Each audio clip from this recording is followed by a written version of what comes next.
अगर कोई एक आध पाकिस्तान की औलाद बैठा हो तो वो भी अपना हाथ खड़ा कर दे भाई। नहीं है हमारे बच्चे दोस्त। जी दोस्तों, इस वीडियो में आपने जो कुत्ते को भौंकता देखा है, ये आरएसएस और बीजेपी का कुत्ता है जो पाकिस्तान और मुसलमानों के हवाले से भौंक रहा था। दोस्तों, इस पूरे क्लिप को मैं आपको पूरा सुनाऊंगा कि इसने क्या बकवास की है और ये क्या मुद्दा है और ये क्या कह रहा था। लेकिन दोस्तों, इससे पहले कि हम आगे चलें, आपको इस पूरे मुद्दे को समझने की जरूरत है। दोस्तों, जिस तरह टाइम आगे चलता जा रहा है, जिस तरह हिंदुस्तान के अंदर इलेक्शन का टाइम नजदीक आता जा रहा है, जो पेशाब पीने वाले हिंदुत्व हैं वो अपने हिंदुत्व प्रोग्राम को तेजी देते जा रहे हैं। चाहे वो लक्षद्वीप की सूरत में हो, चाहे वो मॉब लिंचिंग की सूरत में हो, या चाहे वो मुसलमानों को बेघर करना हो। दोस्तों, ये तमाम के तमाम हिंदुत्व के प्रोग्राम हिंदुस्तान के अंदर तेजी पकड़ रहे हैं। दोस्तों, हिंदुस्तान के अंदर मॉब लिंचिंग की वारदातों में बड़ी तेजी से और हैरत अंगेजी से तेजी आ रही है। दोस्तों, जिन दोस्तों को या जिन बच्चों को नहीं पता कि मॉब लिंचिंग किसे कहते हैं, मॉब लिंचिंग वो चीज होती है कि जब ग्रुप की सूरत में लोग किसी एक इंसान को मार डालते हैं या उस पर तशद्दुद करते हैं, उसको मॉब लिंचिंग कहते हैं, उस मारने को मॉब लिंचिंग कहते हैं। तो दोस्तों, ये मॉब लिंचिंग की वारदातें हिंदुस्तान के अंदर आए रोज का मामूल हैं, जिसमें मुसलमानों को कत्ल किया जाता है, उनको किडनैप कर लिया जाता है, उनको अब से बेजा में रखा जाता है। दोस्तों, 16 मई को हरियाणा के गांव से तहल्लुक रखने वाले आसिफ खान को उस वक्त 30 से 35 लोगों ने मार डाला, जिस वक्त वो सोना से अपने घर की तरफ सफर कर रहे थे। दोस्तों, इनकी गाड़ी को रोका गया। बताया यह जाता है कि उस वक्त इनके साथ इनका एक कजन भी मौजूद था जो शदीद जख्मी हालत में अस्पताल में मौजूद है, दाखिल है। दोस्तों, इन आसिफ खान अपने सोना गांव से अपने घर की तरफ सफर कर रहे थे। रास्ते में इनको 30 से 35 लोगों ने रोका और इनको मारना और पीटना शुरू कर दिया गया।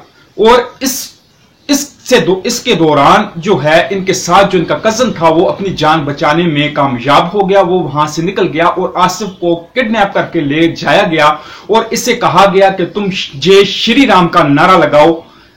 नारा ना लगाने की वजह से दोस्तों, आसिफ खान के बाजू और टांगों में गोलियां मारी गईं और इसके सीने और सर पर राड से, लोहे के राड से हमले किए गए। इस मॉब लिंचिंग के मामले में 14 लोगों पर एफआईआर दर्ज की गई। जिन 14 लोगों पर एफआईआर दर्ज की गई, उन तमाम के तमाम लोगों का तहल्लुक बीजेपी और आरएसएस से। के शुरू में जिस कुत्ते को आपने भौंकते देखा था, इस कुत्ते का नाम, इस गोबरखोर का नाम है दोस्तों सूरजपाल अम्मू।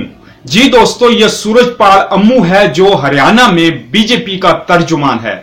दोस्तों, यह पंचायत सूरजपाल अम्मू के कहने पर बुलाई गई थी और यह पंचायत इसलिए बुलाई गई थी कि जो आसिफ के कत्ल में जो लोग नामजद थे, जिनको पुलिस ने गिरफ्तार किया था, उनके हक में यह पंचायत बुलवाई गई थी। दोस्तों, ये मैं आपको बताता चलूं दोस्तों कि इस बड़ी ग्रैंड पंचायत से पहले अम्मू ने छोटी छोटी मुतहद्दिद पंचायतें गांव में की, जिससे उसने इस कैंपेन को मजबूत किया और 40 से 50 हजार लोग इस ग्रैंड पंचायत में जमा हुए। दोस्तों, ये 40 से 50 हजार लोग उस वक्त जमा हो रहे हैं एक गांव के अंदर जिस वक्त हिंदुस्तान के अंदर दफा 144 नाफिज है और कोरोना इमरजेंसी लागू है। दोस्तों, जरा देखिए कि ये बीजेपी के गुंडे, ये आरएसएस के गुंडे कितने ज्यादा मजबूत हैं कि इतनी बड़ी इमरजेंसी के होने के बावजूद और इतनी ज्यादा मौतें कोरोना में होने के बावजूद, क्योंकि दोस्तों इतनी ज्यादा मौतें हुई कि अब जो हिंदुस्तान की गवर्नमेंट है वो इन मौतों को छुपा रही है। पिछले दिनों आपने जो इनकी लाशों को बहते हुए नालों में देखा है, जो इनकी लाशों को आपने नहरों के करीब डूबते हुए देखा है, जो इनकी लाशों को आपने साहिल के ऊपर दफन हुआ देखा है, ये तमाम की तमाम वो चीजें हैं दोस्तों जो हिंदुस्तान के अंदर इस वक्त हो रही हैं। और ये इमरजेंसी के इस दौर में जो सूरजपाल है उसने 50,000 के हजूम को इकट्ठा किया हिंदुस्तान के अंदर, एक गांव के अंदर, एक गांव के अंदर इतने बड़ी हजूम को इकट्ठा किया गया। जरा इन लोगों, इन बीजेपी और इन आरएसएस के गुंडों की आप ताकत देखें कि ये कितने मजबूत हैं। इस हिसाब से दोस्तों, इस कुत्ते ने जो बकवास की थी मुसलमानों के हवाले से या पाकिस्तान के हवाले से, ये आप इस क्लिप में खुद इसको सुन लें कि ये कुत्ता, ये गोबरखोर, ये पेशाब पीने वाली मखलूक क्या कहती है। भाई जरा सच्चा और अच्छा इनको अपना हाथ खड़ा कर ले। अगर कोई एक आज पाकिस्तान की औलाद बैठा हो तो वो भी अपना हाथ खड़ा कर दे भाई। नहीं है हमारे बच्चे दोस्त, हमारी बहन बेटियों की नजदीक पिक्चर बनाते हैं, हम उनका मर्डर भी ना करें, पंचायत कर रहे हैं, हम उसको ठोकेंगे और जिसकी मारे दूध पिला रोक ले। कब तक चुप रहेंगे? हर बार हिंदू बड़ा अच्छा है जी, मुस्लिम भाई, अरे किसके भाई? ये साले कसाई है, नंगली की बेटी के। और आपके अंदर ताकत है, जोश तो इन जवानों में पैदा करना पड़ेगा पहलवान जी। और मैं अक्सर कहता हूं, जिस और जवानी चलती है उस और जमाना चलता है। कहते दफा 144 लग रही है, अरे लगाओ कितने मुकदमे ठोक सकते हो? कौन कौन तैयार है मुकदमा दर्ज कराने को? हाथ खड़े करो, ठोको। क्या रखा है? तुम्हारे बाप का राज है पहलवान धर्मपाल। दिल्ली से गुड़गांव जाने में कोई दिक्कत नहीं होगी, घर में घुसने की ताकत। दोस्तों, हमारे पास जो दूसरा मामला है वो गोरखपुर से है। जी दोस्तों, गोरखपुर के अंदर एक इंतहाई कदीम, बड़ा और मशहूर मंदिर मौजूद है जिसे गोरखनाथ मंदिर कहा जाता है। दोस्तों, इस गोरखनाथ मंदिर का जो हेड है या जो इसका इंतजामात देखने वाला जो हेड है वो आदित्यनाथ है, वो योगी आदित्यनाथ है। जी दोस्तों, ये गोबरखोर, ये वही गोबरखोर है जो मुसलमानों की लिंचिंग करने में मशहूर है। दोस्तों, ये इस मंदिर का हेड है। दोस्तों, कहानी कुछ इस तरह से है कि इस मंदिर के इर्द गिर्द टोटल 11 घराने या 11 खानदान वो आबाद हैं जो मुस्लिम खानदान हैं। दोस्तों, सरकार की तरफ से ये एक हुक्म जारी किया गया कि इसके इर्द गिर्द जितने मुसलमान घराने हैं वो तमाम के तमाम मुसलमान घराने अपने घरों को छोड़ दें, अपने घरों को खाली कर दें। इस हवाले से एक लेटर तैयार किया गया और तमाम के तमाम उन 11 घरानों से उस लेटर पर साइन करवा लिए गए। दोस्तों, इस लेटर में यह लिखा था कि हम अपनी खुशी से, सिक्योरिटी की वजह से अपने मकानों को सरकार के हवाले कर रहे हैं। भला ये किस तरह दोस्तों हो सकता है कि आप अपने मकान को अपनी खुशी से किसी के हवाले कर दें? ये नहीं हो सकता। ये किसी प्लानिंग के थ्रू कि ये 11 खानदान, ये 11 मुस्लिम खानदान तकरीबन 110 से 20 साल से ये इस जगह पर मुकीम थे, ये इन घरों में रह रहे थे, जिनको अभी सरकार ने खाली करवाने के लिए चालबाजी से एक लेटर पर साइन करवा लिए हैं। दोस्तों, सरकार का इस हवाले से यह कहना है कि हम सिक्योरिटी की वजह से इस जगह को, इसके इर्द गिर्द, मंदिर के इर्द गिर्द को खाली करवा रहे हैं ताकि हम इधर अपनी चौकियां तामीर कर सकें। दोस्तों, मैं आपको बताता चलूं कि इस मंदिर के अंदर ऑलरेडी जो है वो पुलिस चौकियां मौजूद हैं और इसके इर्द गिर्द भी चौकियां मौजूद हैं, लेकिन ये सरकार का एक झांसा है, वो जो लोकल मुसलमानों को वहां से निकालने का एक झांसा दे रही है।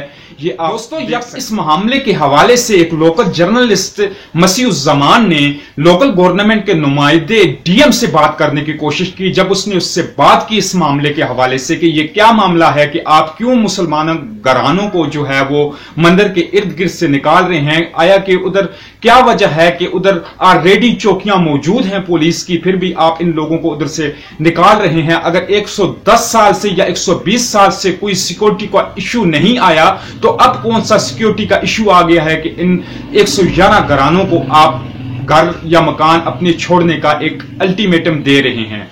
तो दोस्तों, जो डीएम है लोकल गवर्नमेंट का, उसने एनएसए की थ्रेड दी उस सहाफी को। उस सहाफी ने इस थ्रेड को रिकॉर्ड कर लिया। दोस्तों, उस सहाफी की आप चालाकी देखें कि जितनी गुफ्तगू उस डीएम, लोकल गवर्नमेंट के डीएम से और उस सहाफी ने जितनी गुफ्तगू की वो एक रिकॉर्ड कर ली गई और उसके बाद उसकी तमाम रिकॉर्डिंग के साथ उस सहाफी ने अपना मामला जो है वो ह्यूमन राइट्स कमीशन को भेज दिया। जी दोस्तों, आप खुद सुन लीजिए कि ये डीएम और सहाफी के दरमियान इस मामले पर क्या बातचीत हुई। दोस्तों आप खुद सुनिए। सर मैं मसीह बोल रहा हूँ, दिल्ली से, मीडिया से हूँ मैं।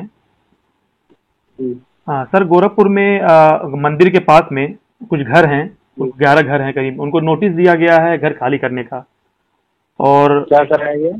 घर खाली करने के लिए नोटिस दी गई है उन लोगों को 11। तो उनसे ही बात करो ना यार, ये क्यों अफवाह फैला रहे हो आप लोग? नहीं, नोटिस वो जो मालिक है वो मालिक से बात करो, मालिक क्या बोल रहा है, गलत सूचना क्यों दे रहे हो? नहीं, सूचना 11 लोग है मालिक है, जो आप लोग का कहा अफवाह चल रहा है, उनसे कृपया करके पूछे हैं जी। तो अब उससे पहले तो आप लोग कैसे तय करो? ये तो अपराध श्रेणी में आता है जो आप लोग कर रहे हैं भाई। ये नहीं, ये लोग तो नोटिस दे रहे हैं। कंसर्न पार्टी से पहले पूछो ना, हमसे पूछने से पहले तो उनसे पूछो, कोई मजबूरी कर रहा है, उनका क्या स्थिति है? नहीं, उनसे बात हुई है। कौन बताया तुम्हें मजबूरी कर रहा है? विक्टिम फैमिली बताइए सर। अनावश्यक है तो क्यों यार वो बंदरबाटी कर रहे हो? ये तो दोनों वर्ग के बीच में नहीं, इससे मिलने वाले आप लोग का सर, हम लोग तो मीडिया क्या से प्रॉब्लम है? हम लोग तो मीडिया से है ना। मीडिया है तो तुम भी यार मुसलमान का नाम डाले हो महाराज, पहले तो धर्म से उठ के काम करो। नहीं, मैं कोई नहीं नाम डाला, उन लोगों ने भेजा है हमको। वो क्या डाला? तुम्हारा नाम क्या है बताओ पहले? मेरा नाम मसीह अंसारी है। हाँ, ये क्या अंसारी साहब, ये धर्म से उठ के काम करिया करो। अब उनसे ही पूछो जो कौन मालिक है, किसका जमीन है, उनसे पूछो। अपने मर्जी से सिक्योरिटी के लिए दे रहे हैं। नहीं, उन लोगों ने बोला ले रहे हो, आज का नहीं पहले से तय हो गया है सर। उन लोगों ने आप लोग क्यों इस पे तो धर्मीकरण कर रहे हो? ये नहीं, वही कंफर्म कर रहा हूँ सर, मतलब जैसे वो लोग खुद मर्जी से दे रहे हैं सर। वो कहाँ चलो, वही तो कह रहा हूँ, ये झूठी है, बिल्कुल झूठी है। वो तो आप लोग 11 परिवार से खुद भी पूछ लो जी। अपने मर्जी से कोई तो सुरक्षा के लिए दे रहा है तो उनसे तो अलग मिल रहा है, उनको पूरा मुआवजा मिल रहा है, तो उन लोग अपने मर्जी से दे रहे हैं। अच्छा, तो यही सर आप तो क्यों अलग आप लोग केवल यार हिंदू मुसलमान को बंदरबाटी कर रहे हो? ऐसा नहीं सर, ऑफिशियल आप ही से कंफर्म होगा ना सर। ऑफिशियल तो आप ही हैं सर, कंफर्म आप ही से कर रहा हूँ कि अगर दे रहे हैं तो कोई। तो कह रहा हूँ, आपका तो मीडिया से मिला कहाँ से, ये बताओ पहले। हमको मीडिया में है तो मीडिया में तो मिल जाए। कौन सी मीडिया है तुम बताओ? इंडिया टुमारो.net है, न्यूज पोर्टल। इंडिया टुमारो.in ये क्या है? तुम्हारा नेटवर्क कहाँ का है? ये जो इंटरनेट चैनल होता है ना जी, ये देखिए सब जेल जाएंगे भाई। ये तो सर ये भी तो इसको प्रकाशित कर रहा था कि बिल्कुल तहरीर देने वाले हैं सर। जो लोग आप लोग नाम ले रहे हो, उनका प्राइवेसी भंग हो रहा है, उन लोग खुद लिख के दे रहे हैं साहब ये जो हमारा नाम दुरुपयोग हो रहा है सबको मुकदमा दर्ज करो। अब जो भी जो नेट पे छापेगा, कहीं से भी आएगा, सबका नाम हम एफआईआर में दर्ज करने वाले हैं। ये सर विक्टिम से लगेगा भाई, ये बता रहा हूँ। नहीं, तो हल्की फुल्की तारा में नहीं डालेंगे हम तो, नहीं सर। ताकि ये भी देखिए सच होता है तो हम भी आपके साथ रहेंगे। नहीं, एग्जैक्टली अफवाह के लिए, वो भी हिंदू मुसलमान बंदरबाटी के लिए जो मीडिया इस समय में जो आज में एक तरफ से जो डाल रही है ना, ये तो यार हम बर्दाश्त नहीं करेंगे। नहीं, यही कंफर्म कर रहा हूँ सर, वो लोग अपनी मर्जी से दे रहे हैं। हेलो हेलो दोस्तों, मेरी रिक्वेस्ट है हाथ जोड़ के कि आप इस वीडियो को ज्यादा से ज्यादा शेयर कीजिए, इसको लाइक कीजिए, मेरे चैनल को सब्सक्राइब कीजिए, इसको शेयर कीजिए, ताकि ये जो मुसलमानों के ऊपर मॉब लिंचिंग के वाकयात हो रहे हैं ये आगे और जाकर एक्सेलरेट करेंगे, ये ज्यादा से ज्यादा होंगे। क्योंकि जिस तरह हिंदुत्व का जो एक मिशन है वो चल रहा है, क्योंकि इलेक्शन हिंदुस्तान के अंदर करीब आ रहे हैं। जिस तरह पिछले साल या इलेक्शन के पिछले दिनों में उसने पुलवामा का एक जो ड्रामा किया था, अपने ही फौजियों को खुद मारकर वो इल्जाम पाकिस्तान पर थोप दिया गया था। दोस्तों, इससे आप ये अंदाजा करें कि ये हिंदुत्व किसी के भी सके नहीं हैं, चाहे वो हिंदू हो, चाहे वो मुसलमान हो, चाहे वो जो कोई भी मजहब से ताल्लुक रखते हों। अगर वो इनके आड़े आएंगे तो वो इनको नहीं छोड़ेंगे। दोस्तों, इन्होंने अपने फौजियों को पुलवामा अटैक में मरवाया, इल्जाम पाकिस्तान के ऊपर धर दिया। इसी तरह दोस्तों आगे जाकर बहुत बड़े बड़े वाकयात होने वाले हैं। ये मैं आपको पहले से तंबीह बता रहा हूं, तंबीह कर रहा हूं कि हिंदुस्तान के अंदर आने वाले दिनों में बहुत बड़े बड़े वाकयात होने जा रहे हैं, जो सिर्फ और सिर्फ मुसलमान लोगों के साथ या मुसलमानों के साथ होंगे। अगली वीडियो में, अगली न्यूज में एक गर्मा गर्म न्यूज, एक ताजा न्यूज के साथ फिर मैं हाजिर होता हूं। अगली वीडियो तक के लिए इजाजत दीजिए।